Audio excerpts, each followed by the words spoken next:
Shalom, selamat pagi Bapak Ibu yang dikasihi oleh Tuhan Yesus Kristus. Sebelum kita akan menjalani akan hari ini, kita akan mendengarkan akan firman Tuhan. Untuk itu, mari kita satu di dalam doa, kita berdoa. Kami memuji dan memuliakan nama Tuhan, sebab Tuhan yang menyertai kami untuk ada di hari yang baru ini. Kami percaya bahwa Tuhan mengasihi kami sehingga kami boleh ada dalam keadaan sehat dan selamat.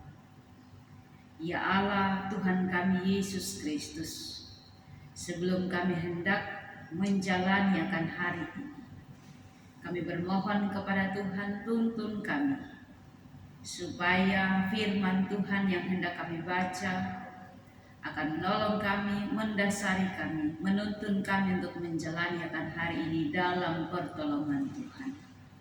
Oleh karena itu ya Tuhan, awal hingga akhir pembacaan firman Tuhan ini, kami percayakan hanya di dalam nama Tuhan Yesus Kristus, yang adalah firman yang hidup.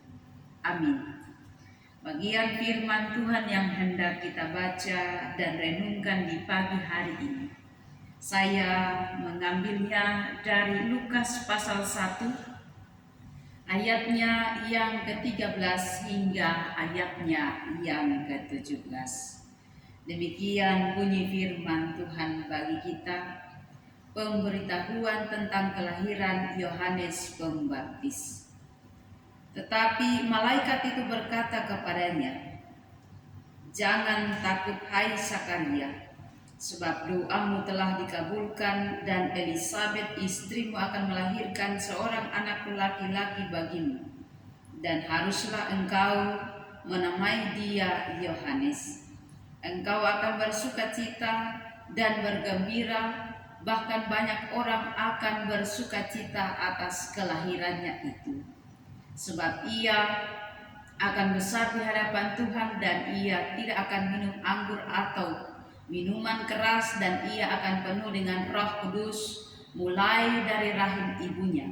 Ia akan membuat banyak orang Israel berbalik kepada Tuhan Allah mereka, dan ia akan berjalan mendahului Tuhan dalam roh dan kuasa Elia untuk membuat hati bapa-bapa berbalik kepada anak-anaknya, dan hati orang-orang durhaka kepada pikiran orang-orang benar, dan dengan demikian menyiapkan bagi Tuhan suatu umat yang layak baginya." Demikian pembacaan firman Tuhan bagi kita. Bapak Ibu, Saudara yang diberkati oleh Tuhan Yesus Kristus, tema untuk bacaan firman Tuhan kita di pagi hari ini adalah Sang Pendahulu Juru Selamat. Ada 3 hal yang menarik dari Yohanes Pembaptis sebagai pendahulu atau pembuka jalan bagi kedatangan Sang Juru Selamat. Ia digambarkan sebagai pembawa sukacita dan kegembiraan. Dunia ini penuh dengan air mata dan kedukaan.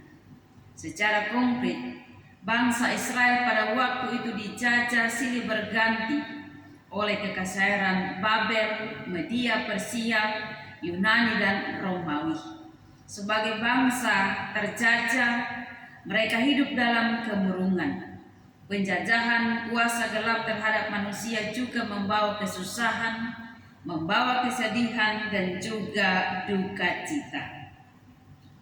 Pertobatan yang diserukan oleh Yohanes Pembaptis pasti menghasilkan akan sukacita dan kegembiraan.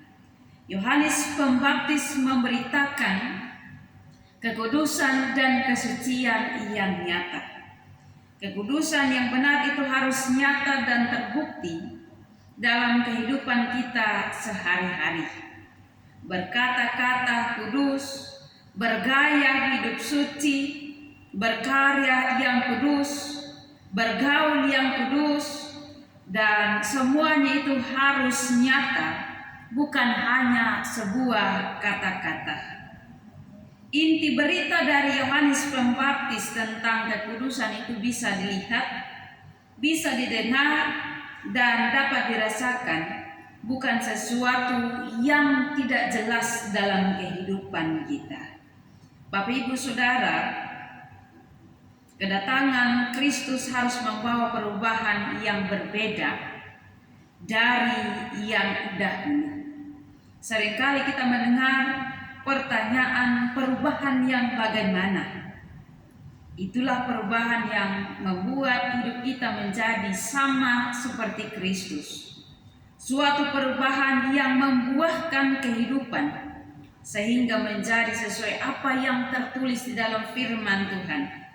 Sebaliknya kita semakin tidak cocok dengan kuasa kegelapan dan praktek-praktek kuasa dosa. Tuhan menolong kita untuk melakukan akan firman-Nya di minggu Advent yang kedua ini. Amin. Mari kita berdoa.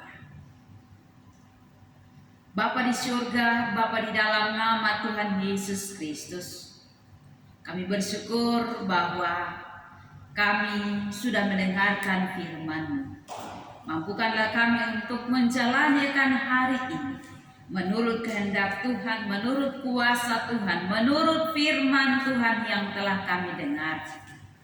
Dan oleh karena itu ya Tuhan Yesus Kristus, kami menaruh seluruh kehidupan kami di sepanjang hari ini. Kiranya Tuhan yang memimpin, yang menyertai dalam hikmat dan pengertian daripada Allah sendiri, untuk mengerjakan dan melakukan akan hal-hal yang berguna di sepanjang hari ini. Dan juga ketika kami menjalani akan setiap aktivitas kami, tanggung jawab kami percaya bahwa Tuhan dengan kuasa-Mu akan menyertai kami sehingga akan memberikan keberhasilan bagi kami di dalam setiap pekerjaan-pekerjaan yang hendak kami lakukan di sepanjang hari ini. Inilah kami ya Tuhan Yesus Kristus yang datang dan bermohon kepadamu di saat ini. Terpujilah Engkau Allah Tuhan kami Yesus Kristus ini dan selama-lamanya. Amin. Demikian renungan singkat kita di pagi hari ini. Tuhan Yesus memberkati kita. Shalom.